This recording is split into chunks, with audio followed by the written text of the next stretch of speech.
It's absolutely huge for English rugby because, you know, we did well in the Six Nations, and then moving on to the Junior World Cup, we didn't do particularly well the year before, so we wanted to make sure that we changed that. You know, had to do a better performance, and to go and win in France was just, you know, absolutely magical. The first English team to ever do it, the first Northern Hemisphere side to ever do it, and beating New Zealand on the way was just even sort of more special. So we've got some young guys coming through who've just won the World Cup, and again, it just looking for 2015 and the 2019 World Cup.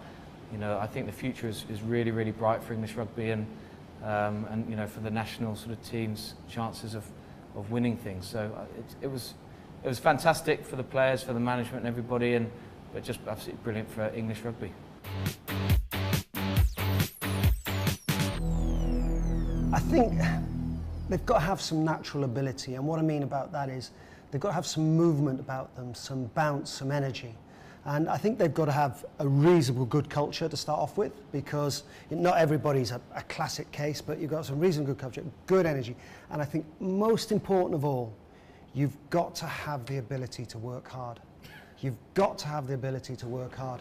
And you might not be the most gifted in terms of what other people around you, but you can use your attributes a lot better than somebody else. I mean, no, I shan't mention him, but there are more gifted players around, but this certain player has worked his socks off, and now he has become probably one of the best three in his position in the world, because of he's used his attributes well, and he's used them well. So what I'm saying is, you've got to have a good work rate about you. You've got to have the ability to work hard.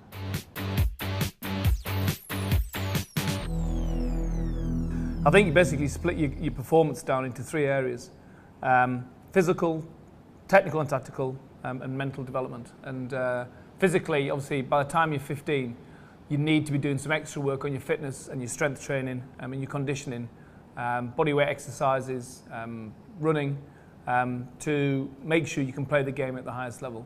Technically and tactically, obviously the quality of the coaching that you're receiving, and the support you're getting to improve your skills is really important.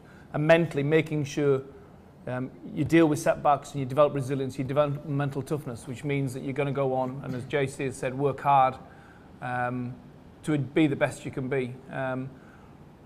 The ages between 15 and 20 really are formative years as rugby players. But the one thing I would definitely say is that you can't really identify top talent at 15. So I probably use the under-20s as the benchmark, as where talent can really be identified. So Joe Launchbury, for example, was released from Harlequins Academy at 18 years old, and he's at 21 playing for England. And 20 years old-ish is around about the time when I can say, yeah, this guy's got a chance of playing for England. So irrespective of where you are in your team at the moment, you're the pecking order in your county or your club or your school, stick with it, because you don't really see the real talent emerge till later on. I think just to follow on from Stuart's point is also don't just stereotype yourself in one position. You know, move around positions, try different things, work on different skills, because as Stuart said, you know, at 15 you won't be just a one position. By the time you're 20, you could be a completely different position. So just try these different things, try the different skills, practice different skills, really, really enjoy it, but also get out there in the wet in all conditions. Don't just, you know, go out in the sunshine, get out in the wet and practice your skills, because that's where, you know, in England we might have to use them quite a lot more.